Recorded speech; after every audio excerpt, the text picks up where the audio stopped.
Moi, je suis devenu maire de la Chaudière, mais c'est la fin de mon premier en 2014.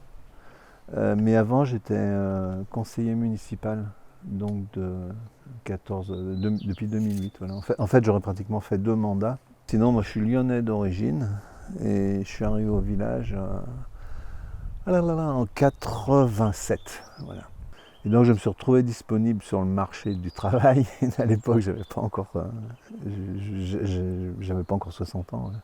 Et c'est là que j'ai proposé mes services à la commune qui avait ce projet de restructuration d'eau d'assainissement en leur disant ben voilà, moi, j'ai beaucoup de temps devant moi, c'était mon métier, donc si vous voulez, je vous donne un coup de main. C'est pas le plus petit village de la Drôme, mais pas loin.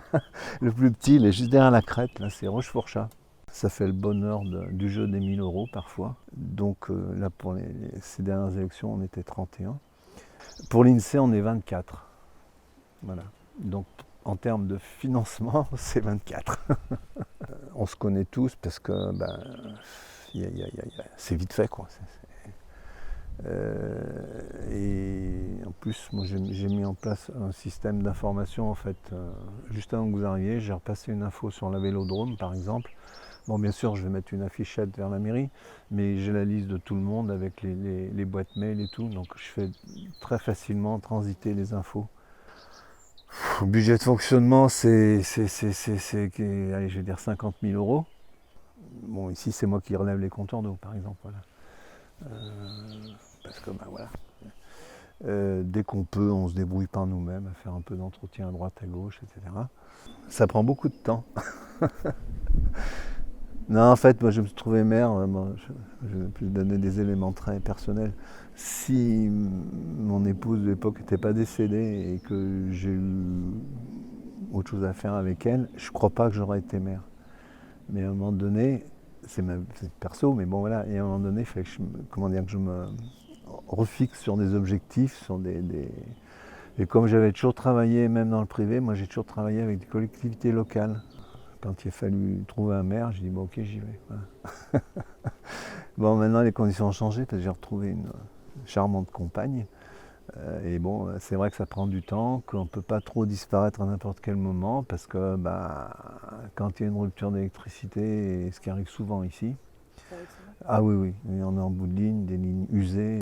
Nous, cet hiver, on est resté en 2 coupures, pratiquement une semaine sans courant électrique, et en plein hiver. Gilles Magnon, le président, c'est bien, on en a un peu discuté, que bon, nous on est, comment dire, on est content d'être dans un système collectif parce qu'on est tellement petit que si on n'a pas des appuis à droite à gauche, on ne peut pas survivre. Bon, heureusement que le département est là, ça pourrait être la 3CPS sur d'autres. Et le problème qu'on a, c'est que malgré cette espèce de volonté de faire les choses ensemble, la compréhension que, oui, les choses ont un prix et qu'à partir du moment où on mutualise, il y a des choses qui peuvent nous apparaître un peu plus chères qu'avant pour le bien public. Mais le problème qu'on rencontre, c'est que la 3CPS est quand même extrêmement tournée sur la vallée. Donc c'est les ronds-points de la Clairette, c'est la Vélodrome, je dis ça parce qu'on en parle beaucoup en ce moment, mais la Vélodrome il ne monte pas jusqu'au col de la Chaudière. Donc tout ça, ça a un coût, et on en est, j'allais dire bénéficiaire, mais c'est pas le bon terme, on a des retombées qui sont quand même assez secondaires en fait. Voilà. Parce qu'avant qu'on ait besoin des services de 3CPS pour déboucher un égout ici, il va couler beaucoup d'eau. Et de toute façon, si ça bouche, on ouvrira le tampon et on débouchera nous-mêmes. Nous, on a une station d'épuration. Bon, c'est nous qui l'avons menée. Hein. On a trouvé les financements. Puis juste derrière, boum, après ça passe à la communauté de communes. Bon, qu'est-ce qui se passe? Ils touchent une station qui est quasi neuve, qui était assez bien entretenue, qui était la place du village. C'est un peu pareil. Donc à un moment donné, on se dit, on a vraiment été couillons de vouloir faire les choses bien. Il fallait attendre. Et puis, là, je ne vais pas être gentil avec le réseau d'assainissement de Cray, mais je crois que c'est plusieurs millions d'euros qu'il va falloir enfourner pour mettre le réseau à la norme. Ça sera sous le registre 3CPS. Et nous, comme des couillons, on a tout fait avant. À l'époque, le village était absolument désertique. Personne n'y habitait.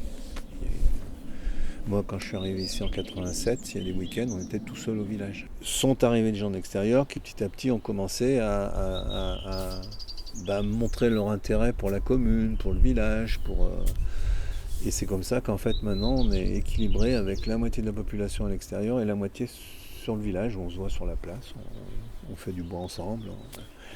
Donc tout ça, ça s'est traduit dans je veux dire, sociologiquement par une espèce de basculement vers des gens dits de l'extérieur qui sont venus habiter ici. Donc je suis le parfait exemple de l'ancien fonctionnement, un tout petit noyau, je vais dire, qui est essentiellement axé sur... on était là depuis bien longtemps. La chasse est un pivot assez important pour eux aussi. Et tout le jeu consiste maintenant à finalement les faire rentrer dans le jeu. Pour qu'ils comprennent qu'une commune, ça ne vit pas que pour des histoires de chasse. J'aimerais ne pas me représenter comme maire, être au conseil municipal, oui. Mais ceci dit, pour finir de répondre à votre question, bon, si personne veut y aller, je pense que je serais peut-être bien prêt à refaire un mandat. Grosso modo, la méthode de Saillant, nous on l'a déjà, hein, c'est bon quoi. Ouais, je peux le dire comme ça. Parce qu'il n'y a pas beaucoup de décisions qui se prennent sans que j'ai tourné dans tous les sens, que l'info soit passée ici, soit passée là-bas. Comme je disais, c'est facile à 30 de passer l'information, c'est vite fait. On se recroise. Saillant, c'est pas 30, hein, c'est 1200. Donc en fait, on sent aussi il y a un noyau qui fonctionne donc de façon très très participative, et puis après il y a tous les autres. Donc effectivement il y a un mode de fonctionnement qui est je veux dire, bien, mais après participent que ceux qui veulent bien participer. Et après on retrouve certainement les antinomies qu'on a ici, nous, je veux dire, faire simple, ils sont pas que ça, hein, avec les chasseurs, ils existent aussi ailleurs. Qu'il y ait des regroupements de communes, non, à mon avis, n'empêche pas qu'il y ait toujours une mairie quelque part, de la même façon qu'il y a des mairies d'arrondissement. Il faut aussi qu'au niveau communautaire, ils se dotent de personnel qui soit, à mon avis, beaucoup plus pertinent techniquement parlant. Moi, je trouve qu'on passe son temps à faire des avenants, des conventions, des machins. Il y a beaucoup trop de juristes. Je ne dis pas qu'ils ne sont pas nécessaires. Il en faut pour encadrer les choses. Mais à un moment donné, si on veut prendre en charge les réseaux d'assainissement, mais il faut des gens qui connaissent les réseaux, qui sachent calculer des débits, voilà. Mais tout ce que je dis là, c'est pas contre la Comcom. Oui, elle est nécessaire, mais essayons de trouver des modus vivendi qui soient convénients, comme on dit, pour tous. Voilà. Quand les communes qui ont qu'un tout petit et qu'un réseau tout neuf, il y a une décote de temps. Et puis ceux à qui il reste tout à faire, il y a une surcote de temps. Parce qu'ici, quand ça va pas, c'est pas compliqué. Hein. On va voir les gens, puis on discute. Voilà. Il y a un bar là en bas.